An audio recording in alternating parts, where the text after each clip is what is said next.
ಮುಂಗಾರು ಮಳೆ ಅಬ್ಬರದ ಹಿನ್ನೆಲೆ ಬೆಳಗಾವಿ ಮತ್ತು ಖಾನಾಪುರ ತಾಲೂಕಿನ ಅಂಗನವಾಡಿ ಹಾಗೂ ಶಾಲಾ ಕಾಲೇಜುಗಳಿಗೆ ಇಂದು ರಜೆ ಘೋಷಣೆ ಮಾಡಲಾಗಿದೆ. ವ್ಯಾಪಕ ಮಳೆಯಾಗುತ್ತಿರುವ ಹಿನ್ನೆಲೆಯಲ್ಲಿ ಎರಡೂ ತಾಲೂಕಿನ ಶಾಲಾ ಕಾಲೇಜುಗಳಿಗೆ ಬೆಳಗಾವಿ ಡಿಸಿ ಮೊಹಮ್ಮದ್ ರೋಷನ್ ರಜೆ ಘೋಷಿಸಿದ್ದಾರೆ. ಅಥಣಿ, ಚಿಕ್ಕೋಡಿ, ಹುಕ್ಕೇರಿ, ಸವದತ್ತಿ, ಕಿತ್ತೂರು, ನಿಪ್ಪಾಣಿ, ಕಾಗವಾಡದಲ್ಲಿ ಭಾರೀ ಮಳೆಯಾಗಿದೆ. ಒಂದೇ ದಿನ 200ರಿಂದ 400 ಮಿಲಿಮೀಟರ್ ಮಳೆಯಾಗಿದೆ. ಮಹಾರಾಷ್ಟ್ರದಲ್ಲೂ ಮಳೆ ಇದೆ, ಇಲ್ಲೂ ಮಳೆ ಇದೆ. ಹೀಗಾಗಿ ರಾಜಾಪುರ ಬ್ಯಾರೇಜ್ನಿಂದ 59,000 ಕ್ಯೂಸೆಕ್ ನೀರು ಬರ್ತಾ ಇದೆ. ಮಲಪ್ರಭಾ ನದಿಗೆ 2,000 ಕ್ಯೂಸೆಕ್ ನೀರು ಒಳಹರಿವಿದೆ.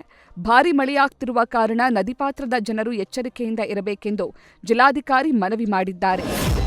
ಪಶ್ಚಿಮ ಘಟ್ಟ ಕರಾವಳಿ ಭಾಗದಲ್ಲೂ ಮಳೆ ಅಬ್ಬರ ಹಿನ್ನೆಲೆ ಉತ್ತರ ಕನ್ನಡ ಜಿಲ್ಲೆಯಲ್ಲೂ 5 ತಾಲೂಕುಗಳ ಶಾಲಾ ಕಾಲೇಜುಗಳಿಗೆ ಇಂದು ರಜೆ ಘೋಷಣೆ ಮಾಡಲಾಗಿದೆ. ಶಿರಸಿ, ಸಿದ್ದಾಪುರ, ಜೋಯಿಡಾ, ದಾಂಡೇಲಿ ಹಾಗೂ ಯಲ್ಲಾಪುರ ತಾಲೂಕಿನ ಶಾಲಾ ಕಾಲೇಜುಗಳಿಗೆ ರಜೆ ಘೋಷಿಸಿ ಜಿಲ್ಲಾಧಿಕಾರಿ ಲಕ್ಷ್ಮೀಪ್ರಿಯಾ ಆದೇಶ ಹೊರಡಿಸಿದ್ದಾರೆ.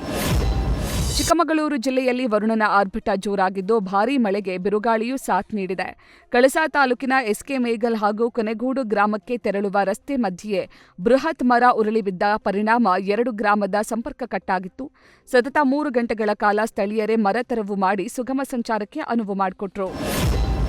ಭಾರೀ ಮಳೆ ಹಿನ್ನೆಲೆ ಮಲೆನಾಡಿನ 6 ತಾಲೂಕುಗಳ ಶಾಲಾ ಕಾಲೇಜುಗಳಿಗೆ ರಜೆ ಘೋಷಣೆ ಮಾಡಲಾಗಿದೆ. ಹಾಸನ ಜಿಲ್ಲೆಯ ಸಕಲೇಶಪುರ ತಾಲೂಕಿನ ಶಾಲಾ ಕಾಲೇಜುಗಳಿಗೆ ಇಂದು ರಜೆ ನೀಡಿ ತಹಶೀಲ್ದಾರ್ ಸುಪ್ರೀತಾ ಆದೇಶ ಹೊರಡಿಸಿದ್ದಾರೆ. ಚಿಕ್ಕಮಗಳೂರು ಜಿಲ್ಲೆಯ ಕೊಪ್ಪ ಹಾಗೂ ಕಳಸಾ ತಾಲೂಕಿನ ಶಾಲಾ ಕಾಲೇಜುಗಳಿಗೆ ತಹಶೀಲ್ದಾರ್ ಇಂದು ರಜೆ ಘೋಷಿಸಿದ್ದಾರೆ. ಇನ್ನು ಶಿವಮೊಗ್ಗ ಜಿಲ್ಲೆಯ ಸಾಗರ, ತೀರ್ಥಹಳ್ಳಿ ಹಾಗೂ ಹೊಸನಗರ ತಾಲೂಕಿನ ಶಾಲಾ ಕಾಲೇಜುಗಳಿಗೆ ರಜೆ ಘೋಷಿಸಲಾಗಿದೆ.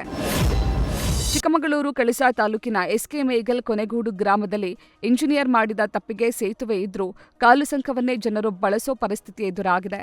ಸೇತುವೆ ಕೆಲಸ ಅರ್ಧಂಬರ್ಧ ಆಗಿರುವುದರಿಂದ ಹೊಸ ಸೇತುವೆ ಪಕ್ಕದಲ್ಲೇ ಕಾಲು ಸಂಕ ನಿರ್ಮಿಸಿಕೊಂಡು ಜನರು ಓಡಾಟ ನಡೆಸುತ್ತಿದ್ದಾರೆ. ಬೆಳಗಾವಿಯಲ್ಲಿ ಆರ್ಎಸ್ಎಸ್ ರಾಷ್ಟ್ರೀಯ ಬೈಠಕ್ ಹಿನ್ನೆಲೆ ಆರ್ಎಸ್ಎಸ್ ಸರಸಂಘ ಚಾಲಕ ಮೋಹನ್ ಭಾಗವತ್ ಬೆಳಗಾವಿಗೆ ಆಗಮಿಸಿದ್ದಾರೆ. ಹೈದರಾಬಾದ್ನಿಂದ ವಿಮಾನದ ಮೂಲಕ ಬೆಳಗಾವಿಗೆ ಆಗಮಿಸಿದ ಮೋಹನ್ ಭಾಗವತ್ಗೆ ಬಿಗಿ ಪೊಲೀಸ್ ಬಂದೋಬಸ್ತ್ ನೀಡಲಾಗಿತ್ತು. ಜುಲೈ 14ರವರೆಗೆ ಬೆಳಗಾವಿಯಲ್ಲೇ ಮೋಹನ್ ಭಾಗವತ್ ವಾಸ್ತವ್ಯ ಹೂಡಲಿದ್ದಾರೆ. ಚಲಿಸುವಾಗಲೇ ಮೆಣಸಿನಕಾಯಿ ತುಂಬಿದ್ದ ಲಾರಿಗೆ ಆಕಸ್ಮಿಕ ಬೆಂಕಿ ತಗುಲಿದ ಘಟನೆ ರಾಯಚೂರು ತಾಲೂಕಿನ ಮುರಾನಾಪುರ ಗ್ರಾಮದ ಬಳಿ ನಡೆದಿದೆ. ಗಬ್ಬೂರು ಗ್ರಾಮದ ಸಾದಿಕ್ ಎನ್ನುವರ ಲಾರಿ ಆಕಸ್ಮಿಕ ಬೆಂಕಿಗೆ ಸುಟ್ಟು ಕರಕಲಾಗಿದೆ.